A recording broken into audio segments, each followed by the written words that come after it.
Kembali bersama kami di Zona Bisnis, pemirsa. Indeks harga saham gabungan ditutup penguat. Kita bergabung dengan Jessica Wulandari langsung dari Bursa Efek Indonesia. Jessica, sentimen apa saja yang mempengaruhi pergerakan IHSG kita pada hari ini?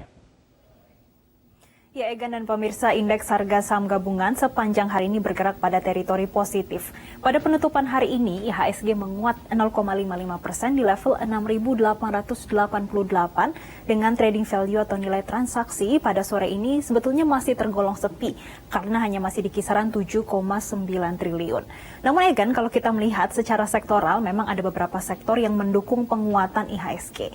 Yang pertama ada sektor infrastruktur yang menguat 2,04%. Ada industri dasar juga menguat 1,56% dan juga kesehatan yang naiknya 1,41%. Sedangkan di satu sisi kami juga memantau untuk saham teraktif yang diperdagangkan sepanjang hari ini ada BBRI, Adaro dan juga Goto. Egan, pergerakan indeks harga saham gabungan sepanjang hari ini memang berada di teritori positif. Hal ini disebabkan ada beberapa sentimen secara fundamental. Yang pertama dari dalam negeri, yaitu adanya penurunan pada harga BBM yang tentunya ini akan berdampak pada pergerakan inflasi di tahun 2023 ini. Dan di satu sisi para investor saat ini juga masih mencermati dan juga mencerna data inflasi, terutama pada di akhir tahun 2022 yang tercatat sebesar 5,51% secara year on year-nya. Sedangkan untuk secara bulanannya ini sebesar 0,66% secara month to month atau ini lebih tinggi dibandingkan pada periode sebelumnya yang sebesar 0,09% secara month to month. Sedangkan di satu sisi kami juga melihat data dari Badan Pusat Statistik ini untuk inflasi inti sebetulnya masih tercatat masih stabil di level 3,36% secara year on year. Memang untuk di akhir tahun sendiri penguatan atau ada kenaikan pada inflasi ini disebabkan fase adanya libur Natal dan Tahun Baru.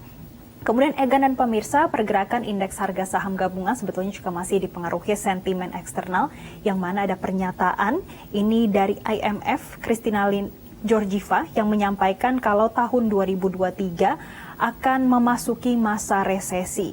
Ini disebabkan IMF sudah melakukan penelitian setidaknya akan ada 25% PDB secara global.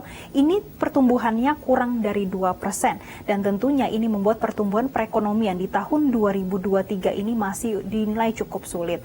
Kemudian Egan dan pemirsa, untuk pergerakan indeks harga saham gabungan dan juga pergerakan bursa secara regional, sepanjang hari ini juga masih dipengaruhi beberapa sentimen terutama dari Asia. Yang pertama ada Bank Sentral Jepang yang berencana untuk mempertimbangkan kenaikan inflasi, targetnya untuk bulan Januari akan berada di level 2%. Kemudian di satu sisi kita juga mendapatkan kabar dari PMI manufaktur di Tiongkok. Untuk bulan Desember sudah rilis, Egan, posisinya kembali menurun. Kalau di bulan November posisinya berada di level 49,4 dan di bulan Desember ini turun 0,4 poin dan posisinya saat ini berada di level 49. Dan perlu kita ingat juga dan kita ketahui bersama untuk level di bawah 50 ini artinya masih terkontraksi. Dan ini juga menyebabkan pergerakan bursa terutama bursa regional ini cukup mix, namun pergerakannya didominasi penguatan pada sore hari ini. Kita pantau bersama untuk sore ini. Yang pertama ada Hang Seng yang menguat 1,59% dan Shanghai Composite juga menguat 0,88%. Namun di satu sisi ada Straits Times Singapura ini melemah 0,13%. Dan untuk pergerakan indeks harga saham gabungan besok diprediksi masih ada potensi pelemahan, setidaknya akan ada di rentang 6.810 hingga 6.960. Egan. Bagaimana dengan nilai tukar rupiah dan harga komoditas? Egan dan pemirsa, kalau kami memantau pergerakan nilai tukar rupiah cukup berbeda dengan pergerakan indeks harga saham gabungan. Kalau IHSG pada hari ini berhasil ditutup menguat 0,5%. Nilai tukar rupiah pada sore hari ini melemah 0,22%. Posisinya kembali di level 15.600-an dengan tepatnya di level 15.606. Memang untuk pergerakan nilai tukar rupiah sepanjang hari ini cukup fluktuatif sebetulnya, Egan. Hal ini disebabkan karena dua sentimen.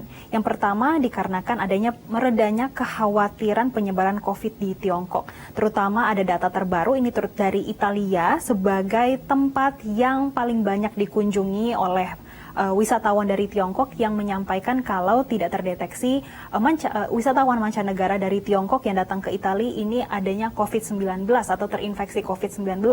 Namun di satu sisi para investor dan juga para pelaku pasar ini juga masih mencermati bagaimana adanya inflasi di akhir tahun 2022 lalu yang posisinya berada di level 5,51%, sedangkan di bulan November 2022 memang posisinya masih berada di level 5,42% secara tahunannya. Maka dari itu, melihat para investor yang masih mencerna data dari inflasi, sebetulnya besok pergerakan nilai tukar rupiah ada potensi pelemahan, Egan. Setidaknya akan ada di rentang 15.525 hingga 15.625. Dan kami juga memantau pergerakan harga komoditas lainnya. Yang pertama untuk pergerakan harga emas. Untuk emas COMEX memang menguat 1,2%, posisinya pada sore hari ini berada di level 1.848 dolar per troy ounce-nya, sedangkan emas antam pada sore ini justru tidak sama seperti pergerakan emas COMEX. Justru pada sore ini emas antam melemahnya 0,4% di level Rp1.022.000 per gramnya.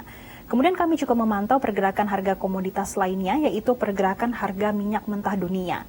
Egan, kalau kami memantau pergerakan harga minyak mentah sepanjang perdagangan hari ini, tadi pagi hingga siang tadi, ini posisinya sebetulnya masih melemah, dikarenakan adanya di tahun 2023 ini IMF menyampaikan akan ada resesi.